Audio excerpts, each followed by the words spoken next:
Students എജുപ്ലസിൻ്റെ പുതിയൊരു ക്ലാസ്സിലേക്ക് എല്ലാവർക്കും വെൽക്കം. അപ്പോൾ ഇന്ന് നമ്മൾ പറയാൻ പോകുന്ന ചാപ്റ്റർ 24 ആണ്. രാവണൻ പിടിച്ച പുലിവാല എന്നാണ് കവിതയുടെ പേര് വരുന്നത്. ഇത് എഴുതിയിരിക്കുന്നത് കുഞ്ചൻ നമ്പ്യാറാണ് അല്ലേ. എല്ലാവർക്കും അറിയാം, പ്രാചീന കവിത്രയങ്ങളിൽ ഒരാളാണ് കുഞ്ചൻ നമ്പ്യാർ വരുന്നത്. അപ്പം ഈ അദ്ദേഹത്തിൻ്റെ പേര് കുഞ്ചൻ എന്നാണ് എല്ലാവർക്കും അറിയുന്നത്. യഥാർത്ഥ നാമത്തെക്കുറിച്ച് ആർക്കും വലിയ രീതിയിലുള്ള അറിവോ കാര്യങ്ങളോ വരുന്നില്ല.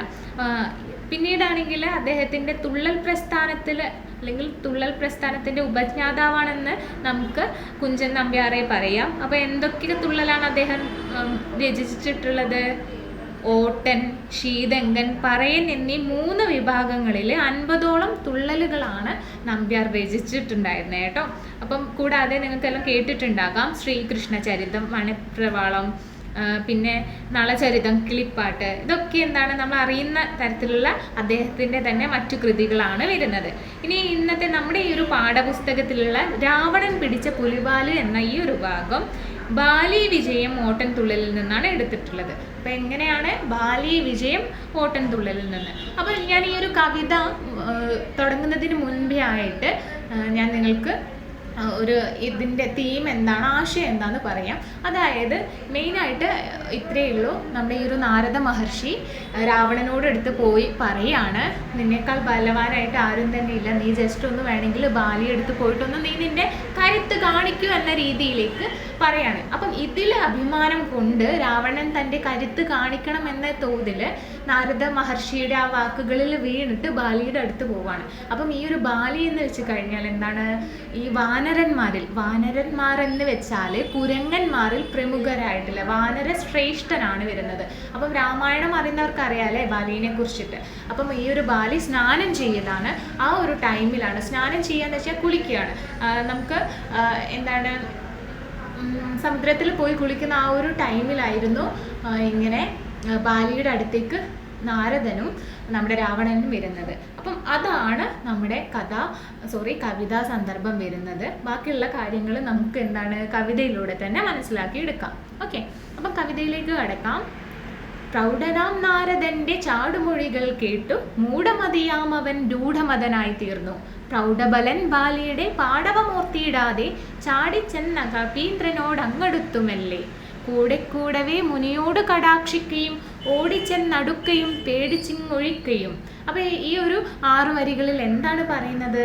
പ്രൗഢനാം നാരദന്റെ, അത്രയ്ക്കും പ്രൗഢൻ എന്ന് വെച്ചു കഴിഞ്ഞാൽ ശ്രേഷ്ഠൻ എന്നാണ് കേട്ടോ അർത്ഥം വരുന്നത്.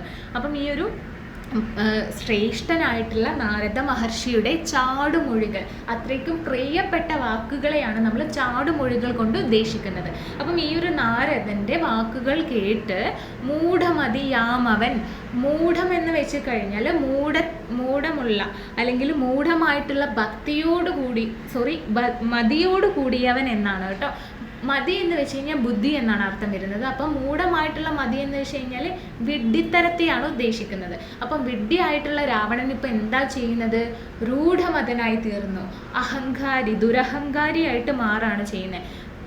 അപ്പം ഇവിടെ മതൻ എന്ന് വെച്ച് കഴിഞ്ഞാൽ രൂഢമായ മതത്തോട് കൂടിയവൻ. രൂഢം എന്ന് വെച്ചാൽ ഉറച്ചത് എന്നാണ് അർത്ഥം വരുന്നത്.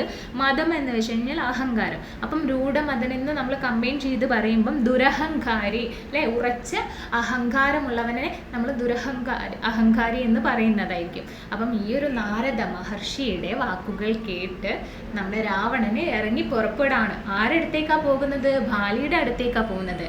പ്രൗഢബലൻ ബാലിയുടെ പാടവമോർത്തിയിടാതെ. അപ്പം ഈ ഒരു പ്രൗഢബലൻ എന്ന് വെച്ച് കഴിഞ്ഞാൽ അത്രയ്ക്കും ശക്തിശാലി ആയിട്ടുള്ള ബാലിയുടെ പാടവം എന്ന് വെച്ച് കഴിഞ്ഞാൽ മിടുക്ക്, കഴിവ്, സാമർത്ഥ്യം എന്നൊക്കെ അതിനെ നമ്മൾ പറയും. അപ്പോൾ ഇത്തരത്തിൽ നമ്മുടെ ഈ ഒരു ബാലിയുടെ കഴിവിനെ അല്ലെങ്കിൽ സാമർത്ഥ്യത്തെ ഓർത്തിടാതെ, ഒന്നും ചിന്തിക്കാതെ നാരദ മഹർഷി പറഞ്ഞതിൻ്റെ ബേസിൽ മാത്രം അഹങ്കരിച്ചുകൊണ്ട് രാവണൻ ബാലിയുടെ അടുത്തേക്ക് പോവുകയാണ് ചെയ്യുന്നത്. ചാടിച്ചെന്ന കപീന്ദ്രനോടങ്ങടുത്തുമല്ലേ.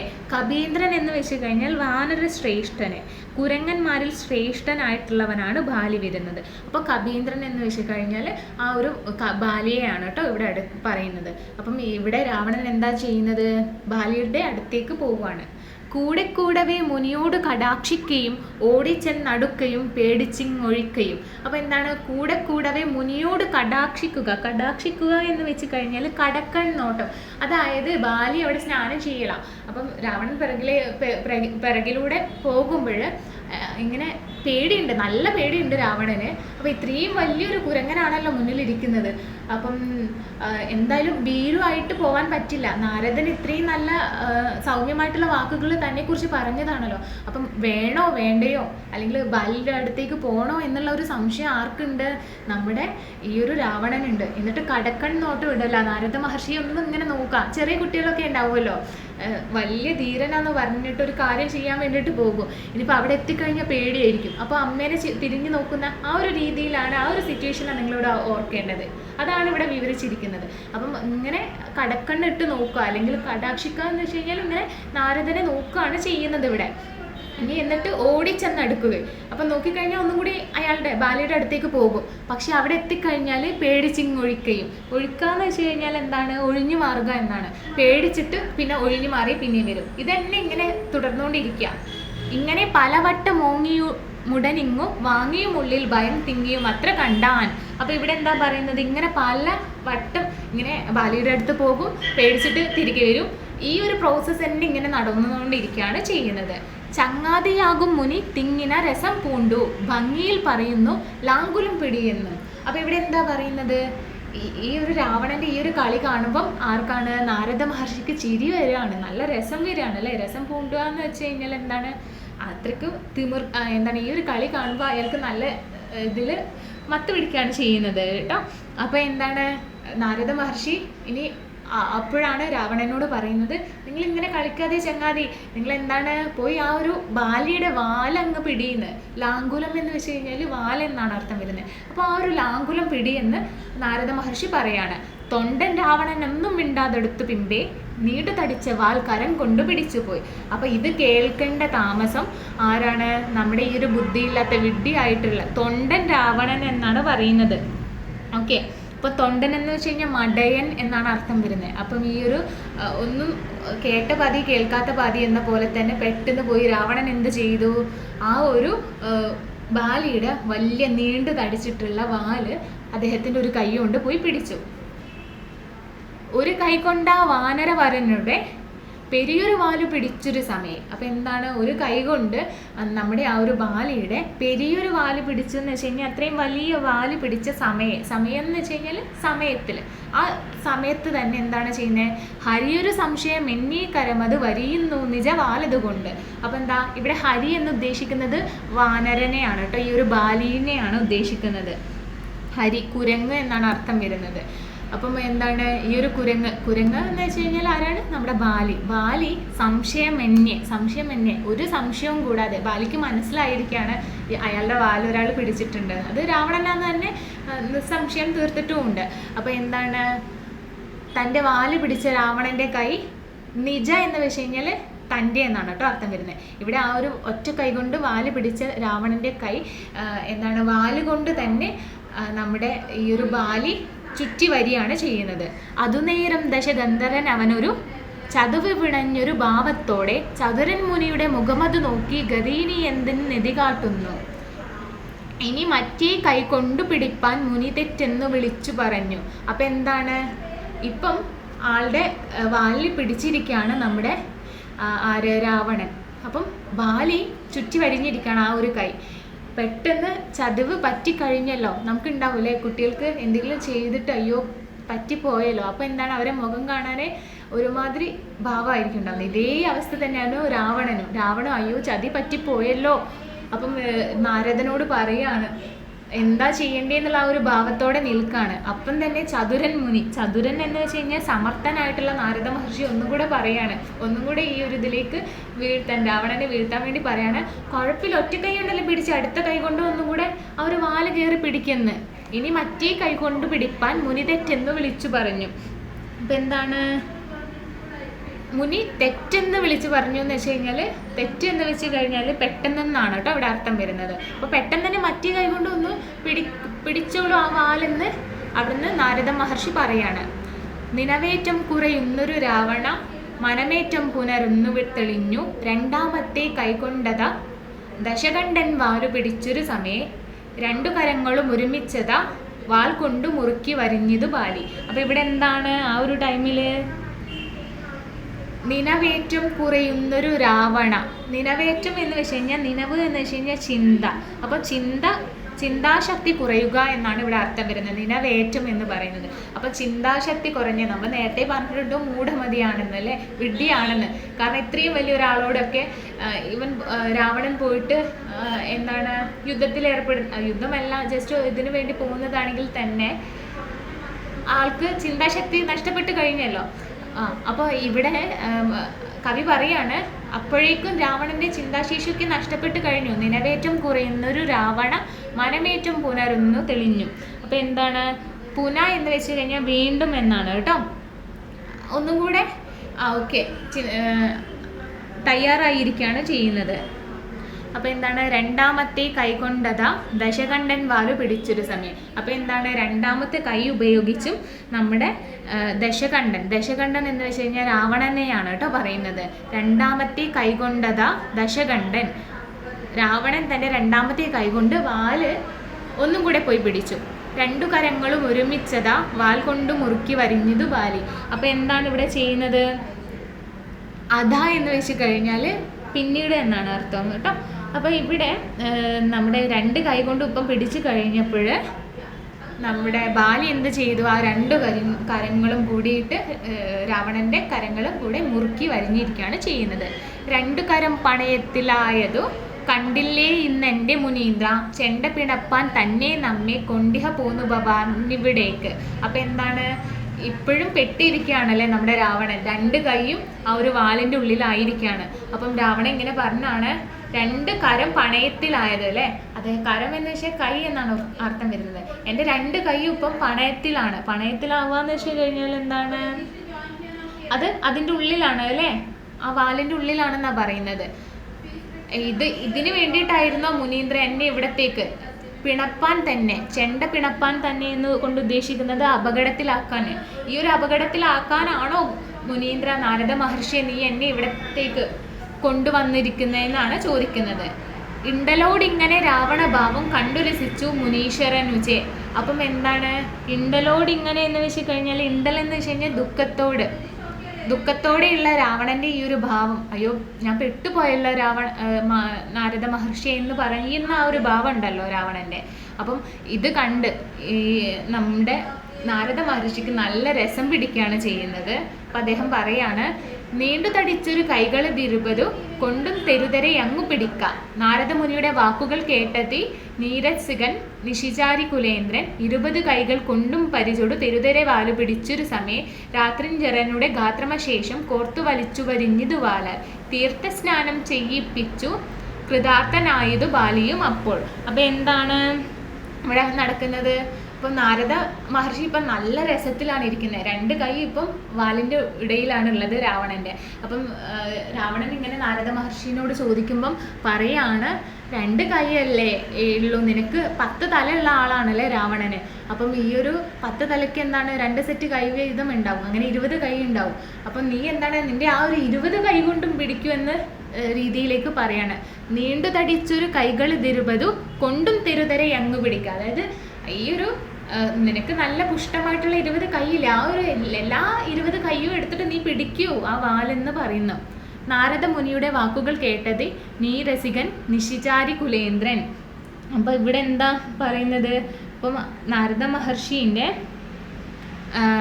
ഈ ഒരു വാക്ക് കേൾക്കേണ്ട താമസം നിശിചാരി കുലേന്ദ്രൻ എന്ന് വെച്ച് കഴിഞ്ഞാൽ രാക്ഷസ ശ്രേഷ്ഠൻ എന്നാണ് കേട്ടോ. രാക്ഷസന്മാരിൽ ശ്രേഷ്ഠനായിട്ടുള്ളത് രാവണൻ എന്നാണ് ഇവിടെ ഉദ്ദേശിക്കുന്നത്. അപ്പം ഈ ഒരു രാവണൻ എന്ത് ചെയ്തു? അത് കേട്ട വണ്ണം തന്നെ ആ 20 കൈ കൊണ്ടും 20 കൈകൾ കൊണ്ടും പരിചോട് തെരുതരെ വാലു പിടിച്ചൊരു സമയം ആ ഒരു 20 കൈ കൊണ്ടും എന്താണ് നമ്മുടെ ബാലിയുടെ വാല് ഇങ്ങനെ പിടിക്കുകയാണ് ചെയ്യുന്നത്.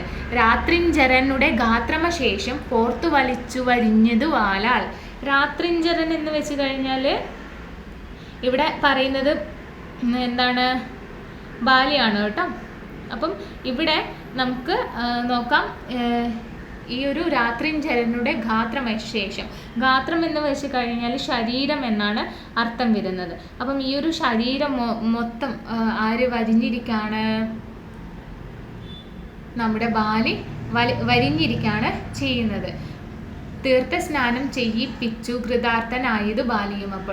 അപ്പം എന്താണ് ഇവിടെ നമ്മുടെ അശേഷം എന്ന് വെച്ച് കഴിഞ്ഞാൽ പൂർണ്ണമായും. അപ്പം ഇവിടെ രാത്രിഞ്ചരനുടെ ഗാത്രമശേഷം നമ്മുടെ രാവണൻ്റെ ആ ഒരു ഫുൾ ബോഡിയും പൂർണ്ണമായിട്ടും ഇപ്പം വാലിൻ്റെ ഉള്ളിൽ ആക്കി കഴിഞ്ഞപ്പം നമ്മുടെ ബാലിക്ക് കൃതാർത്ഥനായിരിക്കുകയാണ്. കൃതാർത്ഥൻ എന്ന് വെച്ച് കഴിഞ്ഞാൽ സന്തുഷ്ടനായിരിക്കാം. അപ്പോൾ ഇപ്പം വാലിൻ്റെ ഉള്ളിൽ ഫുള്ളായിട്ട് നമ്മുടെ രാവണൻ പെട്ടിരിക്കുകയാണ്.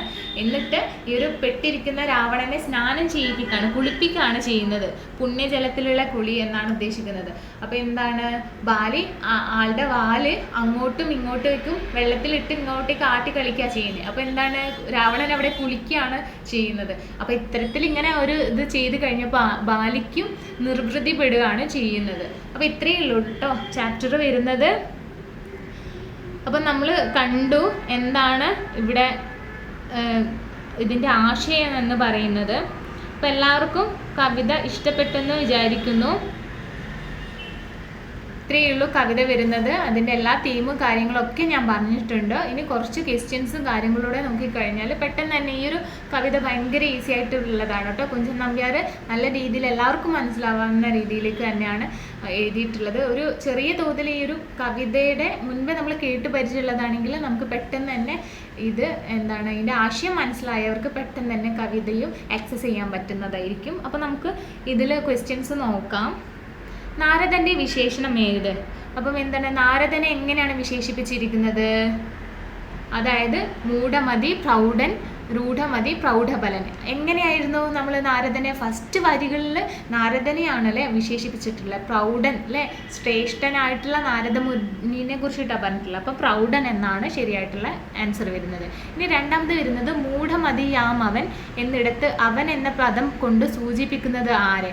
അപ്പോൾ മൂഢമതി, ഇവിടെ മൂഢമതി ആരാണ്? നമ്മുടെ രാവണനാണ്. മൂഢമതിയാം അവൻ എന്ന് പറയുമ്പോൾ എന്താണ് വിഡ്ഢിയായിട്ടുള്ള രാവണനെയാണ് ഉദ്ദേശിക്കുന്നത്. അപ്പോൾ ഇതിൽ നിന്ന് താഴെയുള്ള ഓപ്ഷനിൽ നിന്ന് രാവണനാണ് റൈറ്റ് ആയിട്ടുള്ള ആൻസർ വരുന്നത് അല്ലേ. ഇനി മൂന്നാമത്തെ ക്വസ്റ്റ്യൻ, രാവണൻ രൂഢമതനായി തീർന്നതിന് പ്രധാന കാരണം എന്ത് എന്നാണ്. അപ്പോൾ എന്താണ് രാവണൻ ഇത്തരത്തിൽ വിഡ്ഢിയായി തീരാൻ കാരണം? നാരദൻ്റെ മൊഴികൾ. പ്രൗഢനായ നാരദനാണ് ഉപദേശിച്ചത്. രാവണൻ മൂഢമതിയാണ്. ബാലിയുടെ പാഠവും അറിഞ്ഞുകൂടായിരുന്നു. അപ്പോൾ എന്താണ് നമുക്കിതിൽ എഴുതാൻ പറ്റുന്നത്? നമ്മൾ രണ്ട് ഡൗട്ട് ഉണ്ടാവും. നാരദൻ്റെ വാക്കുകൾ കൊണ്ടാണോ രൂഢമതനായി തീരുന്നത്, രാവണൻ മൂഢമതിയാണ്, അല്ലെങ്കിൽ രാവണന് വിഡ്ഢി ആയതുകൊണ്ടാണോ എന്ന്. അപ്പോൾ ഇതിൽ ഏറ്റവും ആപ്റ്റായിട്ട് വരുന്നത് രാവണൻ മൂഢമതി ആയത് കൊണ്ടാണ് അല്ലേ. രാവണൻ വിഡ്ഢി ആയതുകൊണ്ടാണല്ലോ എന്താണ് അഹങ്കാരിയായി മാറിയത് അല്ലേ. രാവണൻ രൂഢമതനായി തീർന്നതിൻ്റെ പ്രധാന കാരണമാണ് ചോദിച്ചിരിക്കുന്നത്. രൂഢമതൻ എന്ന് വെച്ച് കഴിഞ്ഞാൽ എന്താണ്? ദുരഹങ്കാരി ആയത്. എന്തുകൊണ്ടാണ് ഇങ്ങനെ രൂഢമതി അല്ലെങ്കിൽ ദുരഹങ്കാരിയായിട്ട് രാവണൻ മാറിയത്? അതിന് പ്രധാനമായിട്ടുള്ള സോഴ്സ് നാരദൻ പറഞ്ഞു കൊടുത്തതാണ് അല്ലേ. നാരദൻ നീ വലിയ ആളാണല്ലോ എന്ന് പറഞ്ഞു കൊടുത്തതിനെ കൊണ്ടാണ്. പക്ഷെ എന്തുകൊണ്ടും അങ്ങനെ ഒരാൾ പറഞ്ഞു കഴിഞ്ഞാൽ മാറ്റാണ്ടേതാണോ? നമ്മൾ ദുരഹങ്കാരി ആവേണ്ടത് ആവശ്യമാണോ? അല്ല. നമ്മൾ വിഡ്ഢി ആയതുകൊണ്ട് അല്ലെങ്കിൽ രാവണൻ വിഡ്ഢി ആയതുകൊണ്ടാണ് രൂഢമതനായിട്ട് തീർന്നത്. അപ്പോൾ ഇതിൻ്റെ ആൻസർ രാവണൻ മൂഢമതിയാണ് എന്നാണ് കേട്ടോ. അവിടെ ഒരു കൺഫ്യൂഷൻ വരരുത്. നാരദൻ്റെ മൊഴികളാണെന്നൊന്നും പറയരുത് കേട്ടോ. അല്ലെങ്കിൽ പ്രൗഢനായിട്ടുള്ള നാരദനാണ് ഉപദേശിച്ചത് എന്ന് അതും ഒരിക്കലും ആ ഒരു ആൻസറായിട്ട് തിരഞ്ഞെടുക്കാനേ പാടില്ല കേട്ടോ.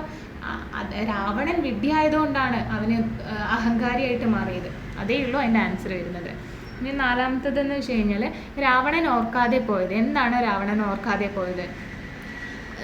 ഓപ്ഷൻ നോക്കാം. നാരദൻ്റെ ഏഷണി, തൻ്റെ ദൗർബല്യം, ബാലിയുടെ മിടുക്ക്, താൻ രാജാവാണെന്ന വസ്തുത. അപ്പോൾ ഇതിൽ ഏറ്റവും കൂടുതൽ നമുക്ക് അറിയേണ്ടത് എന്താണ്? പാടവം അല്ലേ. പാടവത്തെക്കുറിച്ച് പറഞ്ഞിട്ടുണ്ട്. ബാലിയുടെ പാടവത്തെക്കുറിച്ച്, ബാലിയുടെ മിടുക്കിനെ കുറിച്ചിട്ട് ആരോർത്തില്ല? രാവണൻ ഓർക്കാതെ പോയി. അപ്പോൾ അതിൻ്റെ ആൻസർ ബാലിയുടെ മിടുക്കാണ്. അത് കവിതയിൽ തന്നെ പറയുന്നുണ്ട്. ഇനി അഞ്ചാമത്തെ ക്വസ്റ്റ്യൻ, രാവണൻ പേടിച്ചൊഴിയാൻ കാരണം. എന്തുകൊണ്ടാണ് രാവണൻ പേടിച്ചൊഴിയാൻ കാരണമായിട്ടുള്ളത്? അപ്പോൾ എന്തുകൊണ്ടാണെന്ന് നമുക്ക് പറയാം. അതായത് ബാലിയുടെ രൂപം അത്രയ്ക്ക് ഗംഭീരമായതുകൊണ്ടാണ്. ഈ ഒരു ബാലിയുടെ അടുത്ത്, സ്നാനം ചെയ്യുന്ന ബാലിയുടെ അടുത്ത് രാവണൻ നിൽക്കുമ്പോൾ എന്താണ്, മലയും ചെറിയൊരു പുഴുവും പോലെയാണ് തോന്നാം. അത്രയും വലിയ വാനര ശ്രേഷ്ഠനാണ് ആര് വരുന്നത്, ബാലി. അപ്പോൾ അതുകൊണ്ടാണ് കേട്ടോ രണ്ടാമത്തേതാണ് ശരിയായിട്ടുള്ള ആൻസർ. ബാലിയുടെ രൂപം ഗംഭീരമായിരുന്നു, അല്ലെങ്കിൽ അത്രയും വലുതായിരുന്നു എന്നാണ് ആൻസർ വരുന്നത്. ഇനി ആറാമത്തെ ക്വസ്റ്റ്യൻ, മുനിക്ക് രസമുണ്ടായത് എന്ത് കണ്ടിട്ടാണ്? അപ്പോൾ എന്തുകൊണ്ടാണ് മുനിക്ക് രസമുണ്ടാവാൻ കാരണം? അതായത് രാവണൻ പേടിച്ചിട്ടുണ്ട് അല്ലേ. ബാക്കിയുള്ള ഓപ്ഷൻസ് ഒന്നുമല്ല, രാവണൻ്റെ പേടി തന്നെയാണ്. എന്തുകൊണ്ടാണ്? രാവണൻ പേടിച്ച് കളിക്കുകയാണ്, അങ്ങോട്ടൊക്കെ പോകും, നാരദനെ നോക്കും, പേടിക്കും, നാരദനെ നോക്കും, ആ ഒരു അവസ്ഥയിലായിരുന്നു ഉണ്ടായിരുന്നത്. അതുകൊണ്ടാണ് മുനിക്ക് രസമുണ്ടായത്. ഇനി ഏഴാമത്തെ ക്വസ്റ്റ്യൻ, രാവണനെ തൊണ്ടൻ എന്ന് വിശേഷിപ്പിക്കാൻ കാരണം എന്താണ്? നാരദൻ്റെ ഭംഗിവാക്കു കേട്ട് വാലിൽ പിടിച്ചത്, രണ്ടാമത്തത് ബാലിയെ കണ്ടു പേടിച്ചത്, പൊണ്ണത്തടിയനായത്, നാലാമത് വരുന്നത് ബാലിയെ ജയിക്കാമെന്ന് വ്യാമോഹിച്ചത്. ഇതിൽ ഏറ്റവും കറക്റ്റ് ആയിട്ടുള്ള ആൻസർ എന്ന് വെച്ച് കഴിഞ്ഞാൽ നാരദൻ്റെ ഭംഗിവാക്കു കേട്ട് വാലിൽ പിടിച്ച്, ഇതുകൊണ്ടാണ് തൊണ്ടൻ എന്ന് കവിതയിൽ വിശേഷിപ്പിച്ചിട്ടുള്ളത് കേട്ടോ. അപ്പോൾ അതാണ് ഫസ്റ്റാണ് അതിൻ്റെ ആൻസർ ആയിട്ട് വരുന്നത്. എട്ടാമത്തെ ക്വസ്റ്റ്യൻ, വാലിൻ്റെ വിശേഷണം ഏത്? വാലിൻ്റെ വിശേഷണം എന്തെന്നാണ്? പെരിയ വാല് എന്ന് പറയുന്നുണ്ട് അല്ലേ, നമ്മുടെ ആ ഒരു കവിതയിൽ തന്നെ പറയുന്നുണ്ട്. അപ്പോൾ ഇത് നിങ്ങൾക്കൊന്നും നോക്കണ്ട, പെട്ടെന്ന് തന്നെ ടിക്ക് ചെയ്യാം. പെരിയ അല്ലേ, പെരിയ എന്ന പെരിയ വാല് ആര് പിടിക്കുന്നുണ്ട്? രാവണൻ പോയി പിടിക്കുന്നുണ്ടെന്ന കവിതയിൽ തന്നെ പറയുന്നുണ്ട്. അപ്പോൾ അതാണ് ആൻസർ ആയിട്ട് വരുന്നത്. ഇനി 9, മുനി രാവണനോട് വിളിച്ചു പറഞ്ഞതെന്ത്? രാവണനോട് എന്താ വിളിച്ചു പറഞ്ഞത്?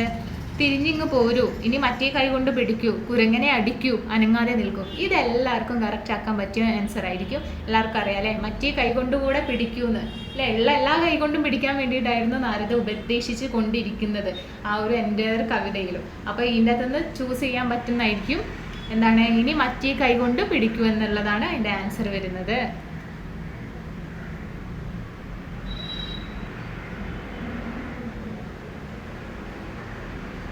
ഇനി രാവണൻ്റെ മനസ്സ് തെളിഞ്ഞത് എപ്പോൾ എന്നാണ് വരുന്നത്? രാവണൻ്റെ മനസ്സ് എപ്പോഴാണ് തെളിഞ്ഞിട്ടുള്ളത്? അപ്പം മുനി മറ്റേ കൈകൊണ്ട് പിടിക്കാൻ പറഞ്ഞപ്പോൾ, ഒരു കൈ വരിഞ്ഞു മുറുക്കിയപ്പോൾ, വാനരവരൻ്റെ വാലിൽ പിടിച്ചപ്പോൾ, മുനി പ്രശംസിച്ചപ്പോൾ. ഏതാണ് രാവണൻ്റെ മനസ്സ് തെളിഞ്ഞത്?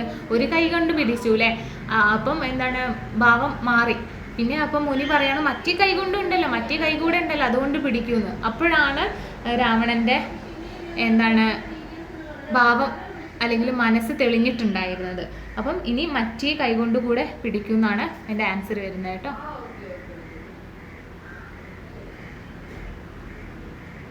പതിനൊന്നാമത്തെ ക്വസ്റ്റ്യൻ വരുന്നത്, മുനീന്ദ്രൻ കണ്ടു രസിച്ചത് എന്ത്?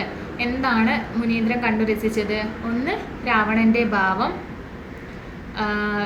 രണ്ടാമത്തെ ഓപ്ഷൻ വരുന്നത് ബാലിയുടെ ഭാവം, മൂന്നാമത് വരുന്നത് ബാലിയുടെ പ്രവൃത്തി, 4 വരുന്നത് രാവണൻ്റെയും ബാലിയുടെയും പ്രവൃത്തികൾ. അപ്പോൾ ഏതാണ് മുനീന്ദ്രൻ ഏറ്റവും കൂടുതൽ കണ്ടു രസിച്ചത്? രാവണൻ്റെ ഭാവമാണ് അല്ലേ. അപ്പോൾ ഇതിൽ റൈറ്റ് ആയിട്ടുള്ള ആൻസറിന് രാവണൻ്റെ ഭാവം. അപ്പോൾ ഇത്രയേ ഉള്ളൂ ഇന്നത്തെ ചാപ്റ്റർ വരുന്നത്. അപ്പം ചെറിയൊരു കവിത നല്ല രീതിയിൽ തന്നെ കവി വ്യാഖ്യാനിച്ചിട്ടുണ്ട്. അപ്പം ഞാൻ ക്ലാസ് വൈൻഡപ്പ് ചെയ്യാണ്. Thank you.